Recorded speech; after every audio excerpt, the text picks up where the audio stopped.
इंसान का दिमाग अमीरी और गरीबी का फर्क सिर्फ पैसे से करता है, धन से करता है। लेकिन असलियत में अमीरी और गरीबी क्या होती है? क्या आपके पास पैसा नहीं है तो आप गरीब हो गए और जिसके पास पैसा है वो अमीर हो गया? साधारण बुद्धि तो यही कहेगी कि हाँ, यही तो होता है संसार में। लेकिन असली गरीब और अमीर क्या होता है, ये इस कहानी से आपको अच्छी तरह से समझ में आ जाएगा। और इस कहानी को सुनने के बाद आपको अपनी गरीबी का एहसास नहीं होगा, क्योंकि आपको गरीबी का असली मतलब पता चल जाएगा। इससे पहले कि आप इस कहानी में खो जाएं, इस चैनल को सब्सक्राइब जरूर कर लें। तो चलिए कहानी शुरू करते हैं। एक बार गौतम बुद्ध अपने शिष्यों के साथ एक गांव में प्रवेश करते हैं। वो तय करते हैं कि कुछ दिन वो लोग वहीं पर रहेंगे। जैसे ही ये बात गांव के लोगों को पता चली कि बुद्ध यहाँ पर आए हुए हैं, ये बात आग की तरह पूरे गांव में फैल गई। सभी लोग बुद्ध से मिलने और अपनी अपनी समस्या का समाधान करवाने के लिए उनके पास आने लगते हैं। बुद्ध एक एक करके सबकी समस्याओं को सुनकर उनका हल उनको बताते रहते हैं।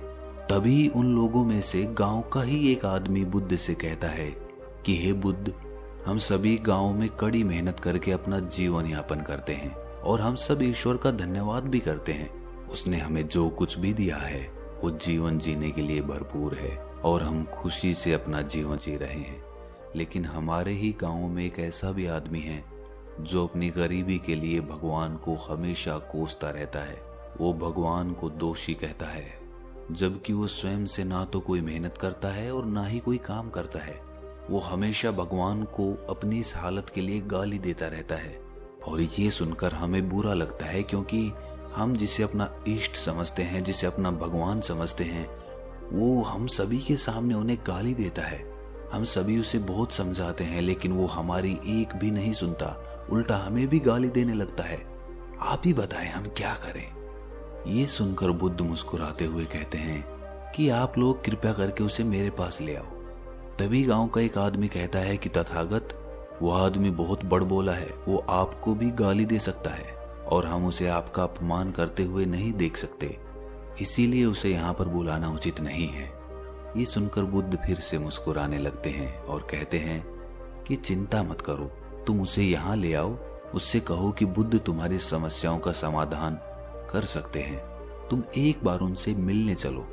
गांव वाले बुद्ध के कहने पर उसे लेने जाते हैं, लेकिन वो किसी की नहीं सुनता और जाने से मना कर देता है और कहता है कि बुद्ध एक पाखंडी है, वो सभी नकली हैं, मैं किसी के पास नहीं जाऊंगा। तब कुछ गांव के लोग उसे कहते हैं कि बुद्ध आपकी समस्या का समाधान कर सकते हैं, एक बार आप चलो तो सही। ये सुनकर वो आदमी बुद्ध के पास जाने के लिए सहमत हो जाता है। वहां पहुंचकर वो बुद्ध से कहता है कि आपने मुझे यहाँ पर क्यों बुलाया है? क्या आप मुझे कुछ बताना चाहते हैं? क्या आप भी चाहते हैं कि मैं ईश्वर को गाली ना दूं? अगर आप ऐसा कुछ मुझसे कहना चाहते हैं तो मैं आपको बता देता हूँ कि मैं उन्हें कोसता रहूंगा, क्योंकि मेरी इस हालत के लिए वो ही जिम्मेदार हैं। उन्होंने मुझे बेकार में ही ये शरीर दे दिया, लेकिन इस शरीर के लिए धन नहीं दिया। इस शरीर के लिए धन की भी तो आवश्यकता होती है। अब मैं क्या करूं? आप कहते हैं कि आप मेरी समस्या का समाधान कर देंगे, तो क्या आप मुझे धन दे सकते हैं? यदि हाँ तो ठीक है, और नहीं दे सकते तो आप भी अपना सामान उठाकर यहाँ से निकल जाएं। यहाँ रुकने की आपको कोई जरूरत नहीं है। मैं जानता हूँ ये सभी भिक्षु नकली होते हैं, ढोंगी होते हैं। उस आदमी की बातें सुनकर बुद्ध क्रोधित होने की जगह मुस्कुराने लगते हैं। ये देखकर वो आदमी बहुत हैरान हो जाता है। तब बुद्ध उस आदमी से कहते हैं कि तुम क्यों इतना भड़क रहे हो? मैं आपसे ईश्वर में विश्वास करने के लिए कह ही नहीं रहा हूँ। आप ही बताइए, क्या अभी तक मैंने तुमसे ऐसा कुछ भी कहा है? ये सुनकर वो आदमी चुप हो जाता है। इसके बाद बुद्ध कहते हैं कि किसी आदमी के सुख और दुख का कारण वो खुद ही होता है। इसीलिए यदि तुम मेहनत करते तो किसी को कोसने की बजाय अपने पैसे की समस्या को सुलझा लेते। बुद्ध की ये बात सुनकर वो आदमी चिढ़ जाता है और कहता है कि मैं यहाँ तुम्हारा ज्ञान सुनने नहीं आया हूँ। मैं तो पहले से जानता था कि ये सभी पाखंडी होते हैं, सब भिक्षु नकली हैं। मैं तो यहाँ पैसे की उम्मीद से आया था। अगर तुम मेरी सहायता कर सकते हो तो बोलो। ये सुनकर बुद्ध समझ जाते हैं कि वो आदमी कुछ भी सुनना या समझना नहीं चाहता।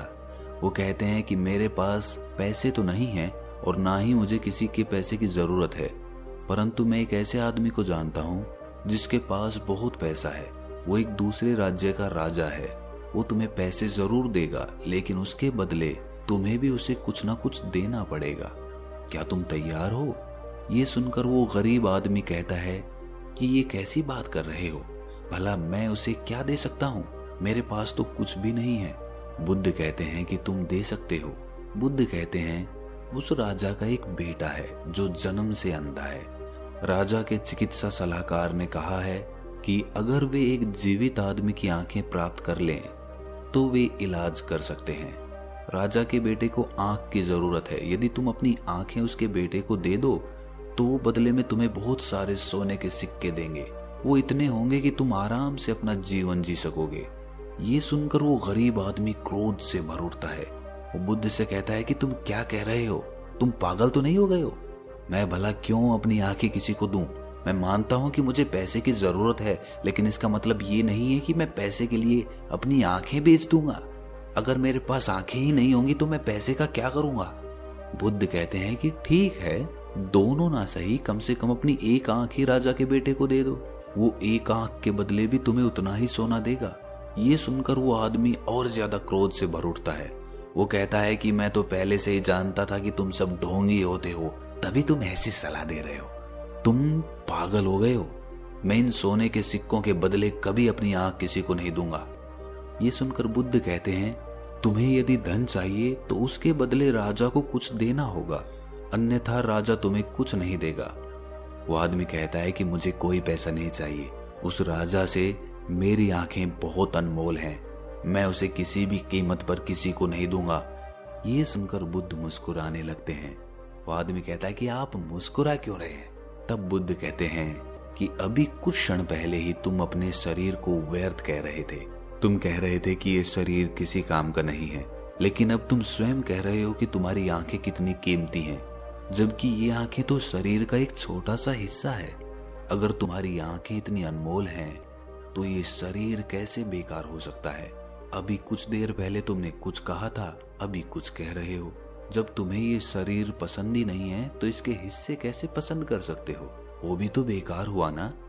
ये सुनकर वो आदमी एकदम शांत हो जाता है। उसे कुछ समझ नहीं आ रहा था कि वो अब क्या बोले। उसकी आंखों में आंसू आ जाते हैं और वो बुद्ध के चरणों में गिर जाता है और उनसे कहता है कि हे प्रभु, मुझे क्षमा कर दे जो मैंने आपकी बात का उस समय मतलब नहीं समझा। आप तो मुझे शुरू से ही समझा रहे थे, लेकिन मैं ही आपको ना जाने क्या क्या बोल रहा था। मुझे क्षमा कर दे, मैं दोषी हूँ।